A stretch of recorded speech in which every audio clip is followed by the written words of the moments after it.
'Cause I've been everywhere, man. I've been everywhere, man. Across the deserts bare, man. I've breathed the mountain air, man. Of travel I've had my share, man. I've been everywhere.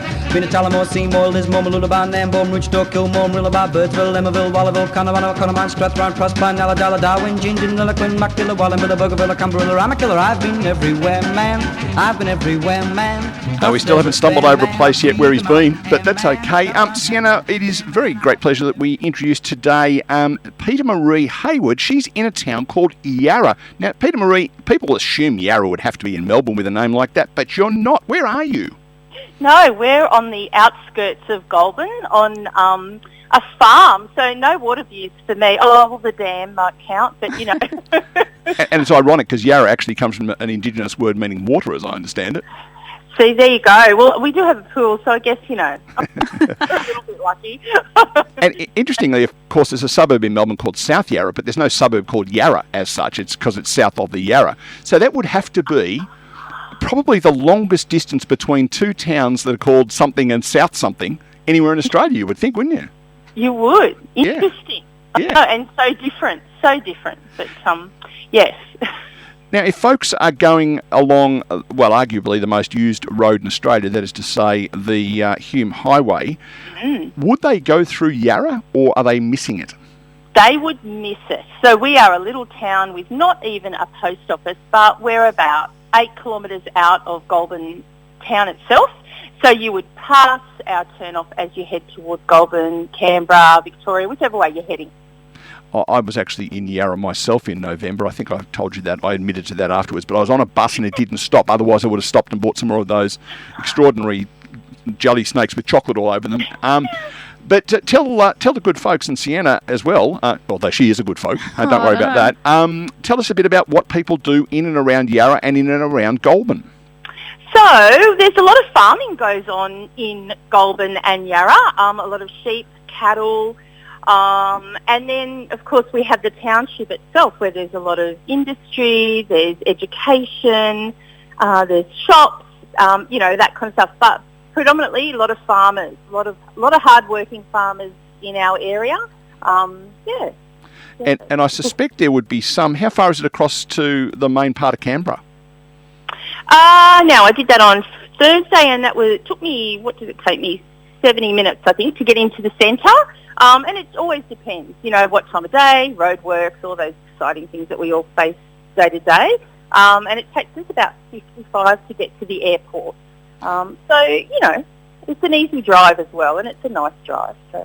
So it'd be commutable for people who were working for the government, because there's one or two people who work for the government in Canberra, isn't there? Just a couple. There's a lot of them employed, just one or two that do any work. Just a few, I know. But yes, a lot of people do commute. A lot commute also to the Southern Highlands. Yeah. So it's all very doable in a day. Now, most people who, remember the old show Blankety Blanks, where they used to put up a word and you had to respond with the other word that came into your head? Oh my gosh, yes. Yeah, of course. I'm surprised you remember it because you're a lot younger than me. Goulburn blank, I reckon a lot of people would put the word jail in there because it's a bit infamous, the Goulburn jail. Yes. What sort of other things would people come and see if they were coming to Goulburn and weren't in the aforementioned jail? The biggest attraction is the big merino. So, you know, at any given time of day and night, you can find groups of people standing outside that big buoy having their photos taken. It's hysterical to watch as a local, but we get it, you know, because that's the destination. Everyone stops there and has photos, and, you know, it's really interesting. And as I say, even through the night time, you can go past and people are stopping by to have their photo taken in front of him. So I would think that would be our greatest attraction. Yes. And the bakery directly over the road, as I recall. Oh, well, we were just there this morning grabbing our morning coffee because I have to say they make one of the best coffees in town. So, yeah. So does the big merino do anything, or is it just simply a lump of concrete? He's just this huge merino that stands above our town. You can actually, the kids can go inside, walk up the top, look over the township, and then of course there's like little tourist centre next to it where you can buy, you know, merchandise and bits and pieces, and then lots of truckies stop near there because, you know, we've got the regular food places and fuel, and there's a couple of motels. So it's quite a destination for tourists.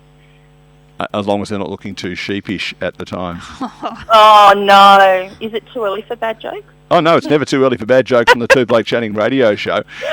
So how far out of Sydney are you? Oh, gee. So I had a friend do it the other day, and door-to-door took her 2 hours. So, of course, that, again, depends on what's happening on the roads. You know, some days it could take you 2.5 or more if you hit traffic or accidents and things like that. But nearly 2 hours, so...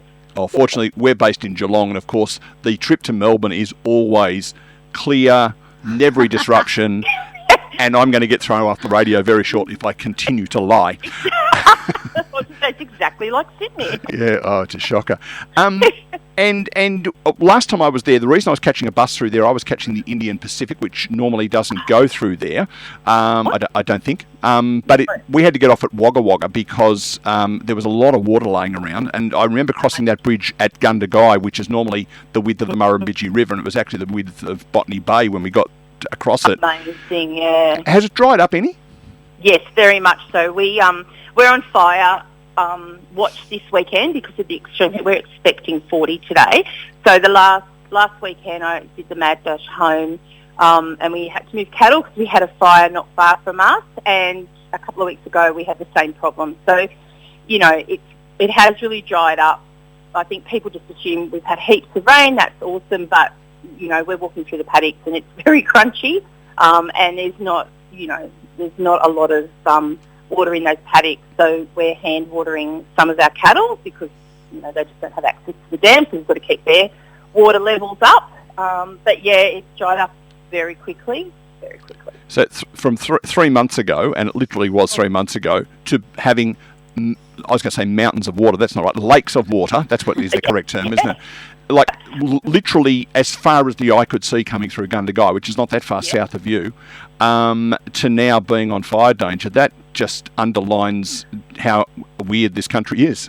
Look, it's the extremes of Australia, and, you know, I know people complain about too much rain, too much heat, but that's the nature of where we live. I must say it was quite frightening last weekend to see flames. I could physically see the flames and the water bombers, and, you know, how grateful we were to see them in the sky, yep. And how lucky we are that we have that. But, yeah, it's a country of extremes, and, you know, that's okay. We have to deal with it. Absolutely. Well, Peta-Maree, we need to get moving. Thank you so much for joining us. We're not allowed to tell people the name of your business because if I said Milo and Moo Chocolates on the radio, I'd get into trouble, so I won't. But don't do that. What was it again? Not saying Milo and Moo Chocolates. Don't say Milo and Moo. Okay. Definitely not. All right. Well, you might find them on the internet if you go looking, and I can absolutely guarantee that if you buy a bag of those jelly snakes covered in chocolate, you won't you won't just buy one. Trust me. Thanks, Peta-Maree. We'll chat again. Thank you. Happy Saturday. Thanks. Bye. See ya.